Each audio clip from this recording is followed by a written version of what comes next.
Mandate में क्या है सर, एक बार फिर से आप दर्शकों को इसलिए बता दें, जो अभी इंफॉर्मेशन दे रहे हैं विजय जी, बहुत से दर्शकों को शायद ये पता नहीं है कि इनके मैंडेट में है किसी को सजा दिलाना नहीं है ना सर। हाँ बिल्कुल नहीं है, किसी को सजा दिलाना नहीं है, आसान शब्दों में समझाया जाए। हाँ, क्या क्या गड़बड़ी थी सिस्टम में, क्या गड़बड़ी थी, कहाँ पर कैमरा चल रहे थे कि नहीं चल रहे थे, या कैमरा लगाए गए थे कि नहीं लगाए थे, किन लोगों को, ये है।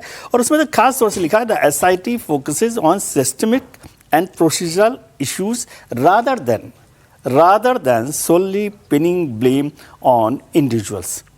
जो हर्ष जी की चिंता है वो इसमें शामिल है, जो उसको बढ़ाती है, with recommendation expected for improvements, for example better management practices. मतलब एक नया CEO की तैयारी, नए सरकारी अफसर की तैयारी, ये इसका मैंडेट है। इसको समझा कीजिए। हम लोग ऐसी ही चर्चा करते रहते हैं। अभी हम पवन नारा बहुत अच्छा काम करते हैं, लेकिन अभी हमें पता ही नहीं कि उस SIT की रिपोर्ट में कहा क्या गया है। वो तो पता पड़ेगा कि क्या है क्या नहीं है। और आप इसको शुरू से देखें ना, पहले कहा गया कि कुछ हुआ ही नहीं, मैं नाम नहीं किसी का ले रहा, वो कहते कुछ ऐसा हुआ ही नहीं है, ये तो सब ऐसा चलता है। इसके बाद हुई, फिर एक बड़े अफसरान साहब वहाँ गए, उनका नहीं कुछ हुआ नहीं है, इसमें मेरा भी लेना देना नहीं है, किसी का ट्रस्ट का भी लेना देना नहीं। फिर जब मैंडेट मिला तो उनका नहीं इसमें नीयत में परेशानी नहीं है, निगरानी में परेशानी है। फिर उन्होंने कहा कि नहीं मैं तो निर्माण का काम करता हूँ, अब निर्माण में भी बहुत सारी परेशानी हो। तो बहुत सारी चीजें हैं जिसमें ये बार बार, और एक इंटरेस्टिंग हर लेवल पे फ्लॉ है सर। एक और फ्लॉ आप समझिए, कोई भी इंक्वायरी होती है तो हम लोग क्या कहते हैं कि पुलिस कस्टडी में कोई वो जाती है agency, inquiry agency, investigating agency, तो वो जुडिशरी के पास जाती है और कहते हैं हमें इन लोगों के इस मामले में दखल देने का आशंका लगती है, इनको इसलिए या तो पुलिस कस्टडी में दें या जुडिशियल कस्टडी में दें। यहाँ जितने लोग आरोपी हैं वो आदेश के बाद मंदिर परिसर में रह रहे।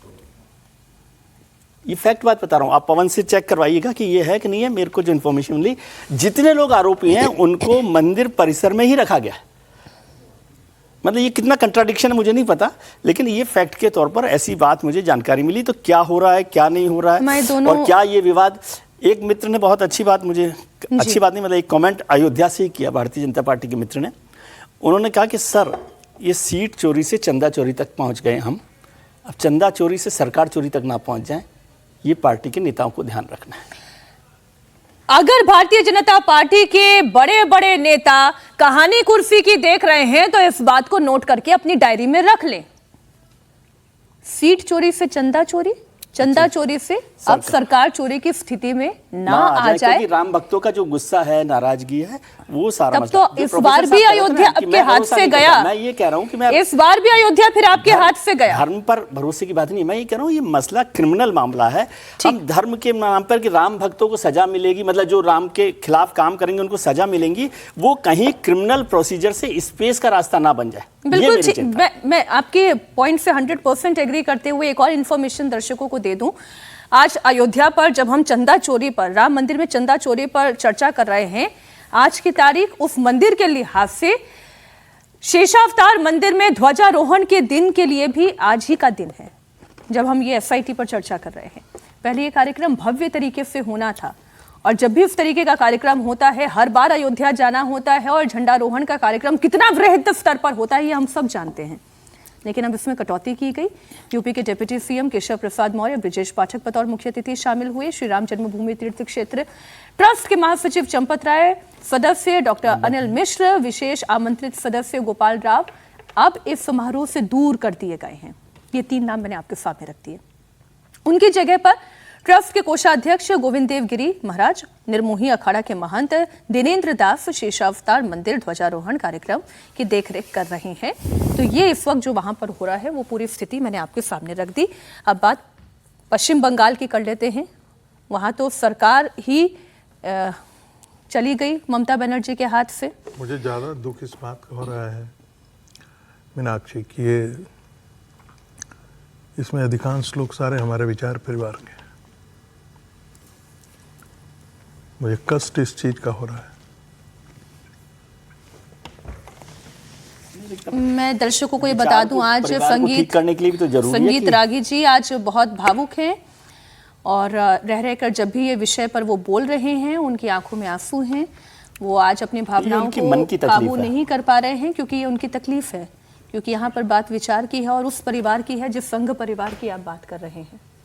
जिस स्रोत की आप बात कर रहे हैं, जहां से ये धारा निकलती है, जहां से चंपत राय निकलते हैं, जहां से इन तमाम जिन लोगों का हम नाम ले रहे हैं, जिनके ऊपर विश्वास है, हालांकि मैं फिर कहूंगी कि अगर इस एसआईटी की मंशा है ही नहीं कि किसी को पिन पॉइंट करके आप दोषी ठहराएं, तो फिर ये एसआईटी क्या काम करेगी, ये सवाल तो बना रहेगा।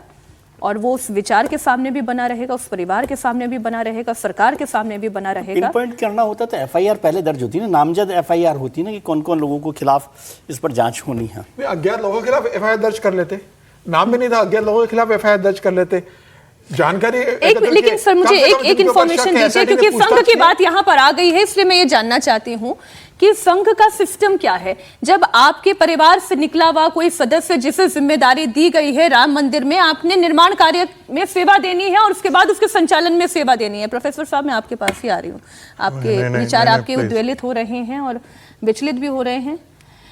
ये बताएं, संघ क्या किसी को अपॉइंट करता है तो किसी को हटाने के लिए भी कोई लेटर जारी करता है? वो क्या प्रोसेस क्या है? क्योंकि ये कोई सरकारी प्रोसेस तो है नहीं। ये मुझे लगता है इस मामले में संघ का सीधा कोई दखल नहीं है, संघ का सीधा कोई इन्वॉल्वमेंट भी नहीं है। ये राम मंदिर ट्रस्ट का है, ट्रस्ट में चंपत राय जरूर है, वहां पर वो संघ से जुड़े रहे, संघ के प्रचारक रहे, संघ में बड़ी भूमिका उनकी रही, विश्व हिंदू परिषद से वो जुड़े रहे। चंपत राय उस ट्रस्ट के महामंत्री बने गए, ट्रस्ट जो नियुक्त है उसमें वो भूमिका निभा रहे थे।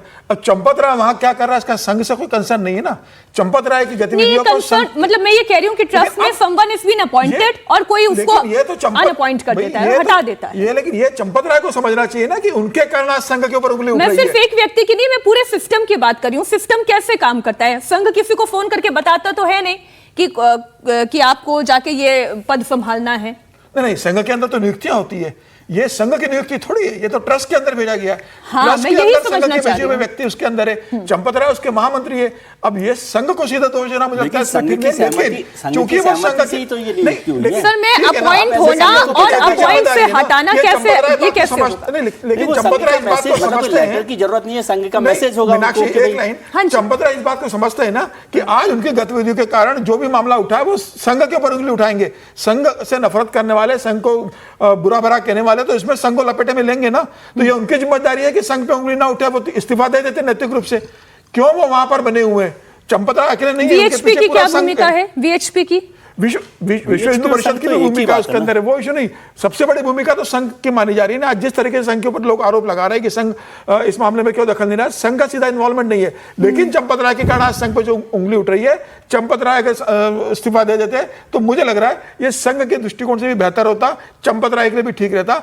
आपके ऊपर लेकिन जितने अब बड़े कार्यक्रम हो रहे हैं, सर मैं क्यों इसको वाइंड अप करती हूँ, ब्रेक के लिए मुझे जाना है। लेकिन जितने अभी इशारे वहां से आ रहे हैं, फिर चाहे मुख्यमंत्री योगी आदित्यनाथ का कार्यक्रम हो, उससे चंपत राय की दूरी हो, आज ध्वजारोहण का कार्यक्रम हो, उससे उनकी दूरी हो, एक मैसेजिंग तो शायद आ चुकी है कि आपकी अभी वहां पर जो वर्तमान परिस्थिति है उसमें आपकी आवश्यकता नहीं है। अब ये मैसेजिंग इस्तीफे तक आती है या नहीं, इस पर हमारी नजर रहेगी।